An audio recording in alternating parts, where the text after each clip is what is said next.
మన ప్రభువును రక్షకుడైన యేసుక్రీస్తు వారి నామములో ఈ మాటలు వింటున్న ఆత్మీయ కుటుంబ సభ్యులందరికీ నా యొక్క హృదయపూర్వక వందనాలు. ఈరోజు నా కోసం ఆత్మీయ కార్యక్రమానికి మిమ్మల్ని అందరినీ ప్రేమపూర్వకంగా ఆహ్వానిస్తూ ఉన్నాను. చిన్న ప్రార్థన చేసుకుని ఈ దిన వాక్యాన్ని ధ్యానము చేద్దాం. పరిశుద్ధ ప్రేమగల తండ్రి, గొప్ప దేవుడా, కనికరము గల దేవ, కృపగల దేవ, నీకు వందనాలు, వేలాది స్తోత్రాలు ప్రభువా. నీ కనికరాన్ని బట్టి, నీ కృపను బట్టి ఇంతవరకు మమ్మల్ని సజీవులుగా ఉంచావు. అందుని బట్టి నీకు వందనాలు.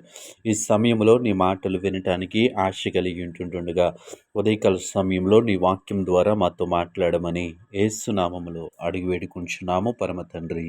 ఆమేన్. ఈరోజు దేవుని వాక్యము కీర్తనల గ్రంథము 9వ కీర్తన 8వ చరణము. యథార్థతను బట్టి ప్రజలకు న్యాయము తీర్చును. ఈ వాక్య భాగాన్ని మనము పరిశీలన చేసినప్పుడు దేవుడు ఏ విధంగా న్యాయం తీరుస్తాడు, దేవుడు తన ప్రజలకు ఏ విధంగా న్యాయం చేస్తాడు అని మనం చూసినట్లయితే యథార్థతను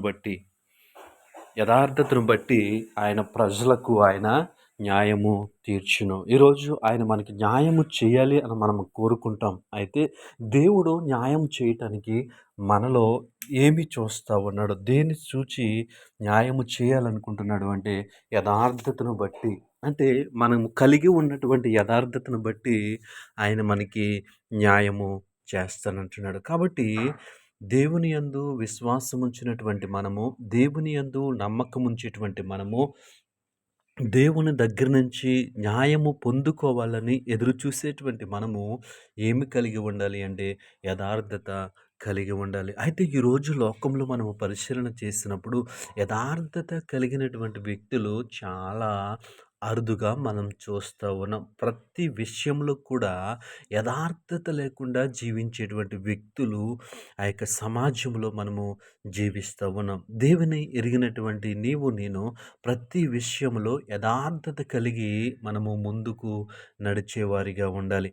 ఎందుకు మనము యథార్థత కలిగి ఉండాలి అంటే దేవుడు తన ప్రజలకు న్యాయం తీరుస్తాడు. దేన్ని బట్టి న్యాయం తీరుస్తాడంటే యథార్థతను బట్టి న్యాయము తీరుస్తాడు. కాబట్టి మనము ఏ విధంగా జీవించాలి అంటే యథార్థత కలిగిన వారిగా జీవించాలి. ఒకవేళ దేవుని ఎరిగినటువంటి వారు యథార్థత లేకుండా జీవిస్తూ ఉండవచ్చు. ఎందుకంటే వారికి దేవుని వాక్యము తెలియదు కాబట్టి. దేవుని వాక్యము ఎరిగిన మనము, రక్షణ పొందుకున్నటువంటి మనము ఏ విధంగా జీవించాలి అంటే యథార్థత కలిగి మనము జీవించే వారిగా ఉండాలి.